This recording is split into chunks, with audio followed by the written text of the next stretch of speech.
Di hotel ini saya malam-malam itu mimpi ketemu sama nenek saya, pendirinya Sido Muncul. Dia bawa kayak gini ya, tangkir ini toh, terus dia nunjuk-nunjuk saya terus.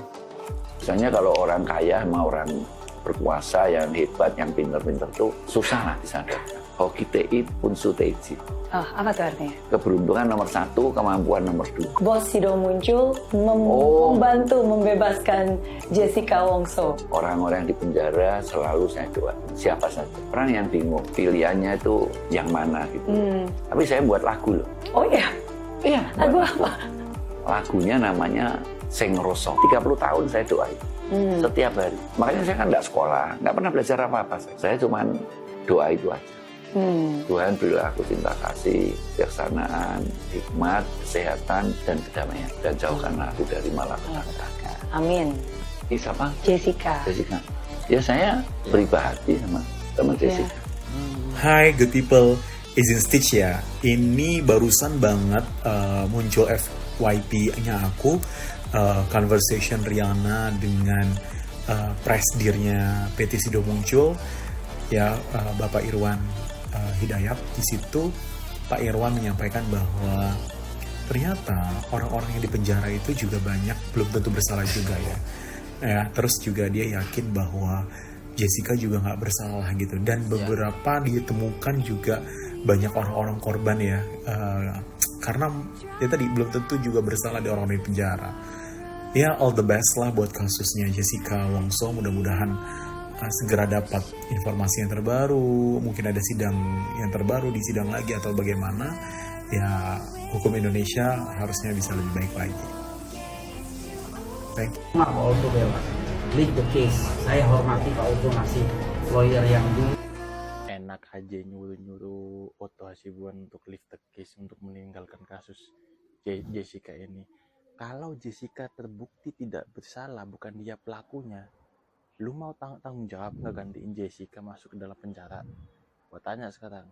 Gua pribadi mendukung Pak Otto dan seluruh advokat yang ikut membela Jessica, membuka kembali kasus Jessica dan membuktikan bahwa Jessica tidak bersalah. Atau nih orang mulai gemeter kali ya, banyak advokat yang ikut membela si Jessica ya, ingin membuka kasus ini, jadi ngomongnya agak diredain gitulah. Kalau gua tetap dukung Pak Otto untuk membuka kembali kasus Jessica, karena kasus Jessica ini mencerminkan masih bobroknya sistem hukum di negara kita. Saya mau izin dulu minta maaf ke Otto Hasibuan. Setelah saya pikir-pikir ternyata Lo harus tahu teknik manipulasi yang dipakai ayahnya Mirna Salihin tadi, Pak Edi. Namanya adalah teknik pasif agresif. Dan ayahnya Mirna punya pola menggunakan metode pasif agresif ini sering banget. Yang paling kentara di wawancaranya dengan Karni Ilyas, dan yang terakhir dengan Intens kemarin. Dia minta maaf seolah-olah dia dalam posisi ingin melemah, merendah, ingin kelihatan tidak berbahaya, kelihatan kalau dia sudah bertobat, membaik, melunak. Tapi kenyataannya tepat setelah dia minta maaf, dia kembali menyerang Pak Otto. Dianggapnya Pak Otto mengacak-acak tatanan hukum yang sudah baik, tidak perlu lagi lah mengubah-ubah sesuatu yang sudah diputuskan, yang sudah lampau. Kembali menghina Netflix sebagai sumber akar masalah dari semua ini. Jadi seorang manipulator senang banget menggunakan teknik ini pasif agresif demi tujuan untuk menarik perhatian kamu dan simpati kamu. Dan metode pasif agresif juga bisa kalian lihat di wawancara dengan Karni Ilyas. Dia minta maaf kepada Jessica, ngatain mukanya jelek, kayak setan dan lain sebagainya. Seolah-olah dia udah merendah nih ya dari posisi kita gitu ya. Tapi tepat setelah minta maaf, dia kembali menghina-hina Jessica secara brutal, menyerang Jessica, mengatakan liar atau pembohong, pembunuh, dan segala macam.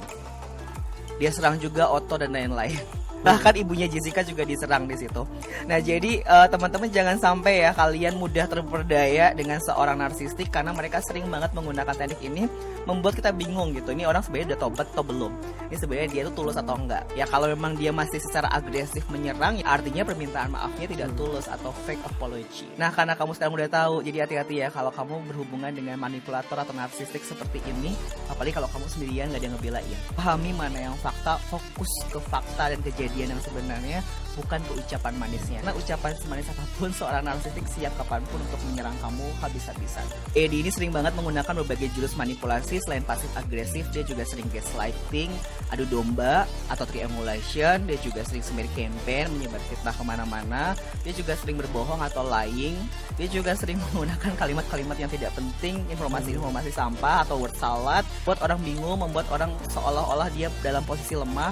Itu semua adalah manipulasi, guys. Dan masih banyak sebenarnya jurus manipulasi yang dilakukan oleh Pak Edi. Jadi kalau kalian masih percaya sampai detik ini sama ucapan yang keluar dari mulutnya Pak Edi, hati-hati dengan logika kalian. Berarti kalian gampang terperdaya di dunia nyata. Dan buat kamu yang pengen tahu lebih banyak jurus-jurus manipulasi supaya tidak mudah diperdaya atau dimanipulasi, follow akun ini karena aku sering bahas berbagai trik manipulasi yang mereka lakukan. Orang dengan cara meracun tidak berhadapan-hadapan. Bodoh sekali, apalagi. Oke kawan, ada dua hal yang aku soroti dari statement yang diucapkan oleh Pak Susno Duaji. Karena pada dasarnya yang diucapkan oleh Pak Susno Duaji tepat sekali, akurat sekali, dan aku tidak mungkin meragukan apa yang menjadi statement beliau. Ya, karena beliau juga berpengalaman di bidangnya, jadi lucu rasanya kalau aku meragukan statement yang beliau ucapkan. Poin pertama, tidak mungkin rasanya seseorang melakukan tindak pidana 340 dengan metode racun tapi dia tongkrongi korbannya. Itu hal yang tidak mungkin, kawan. Itu namanya blunder, gitu ya. Tidak mungkin sekali. Ya. Oleh yang kedua, tidak mungkin rasanya J akan mengorbankan masa depan yang sudah dia rintis. Dia tidak memiliki alasan apapun, kepentingan apapun untuk melakukan tindak pidana tersebut. Ya. Tidak ada alasan apapun, kawan, karena dia tidak memiliki kepentingan apapun, tidak mendapatkan keuntungan apapun, gitu ya. Dua hal itu saja sudah lebih dari cukup untuk membuktikan seharusnya perkara ini tidak pernah ada, dan tidak mungkin juga J dipersalahkan atas sesuatu yang memang tidak pernah dia lakukan, kawan. Oke, terima kasih. Tidak penyidikan karena tawar-menawar dengan polisi Australia. Jadi sebenarnya bukan polisi. Intinya si Salim ini adalah manusia satu-satunya di Indonesia pemegang tahta tertinggi atas peradilan. Kenapa? Karena dia bisa melakukan tawar-menawar atas hukum Indonesia. Dahsyat loh Salim ini, luar biasa loh kuasanya. Ya kan, hakim aja kalah sama dia. Berarti dia lebih tinggi nih jabatan ini daripada si hakim tuh. Siapa Salim ini sebenarnya nih? Ada apa dengan Salim ini? Oke, tolong dicek dulu lah.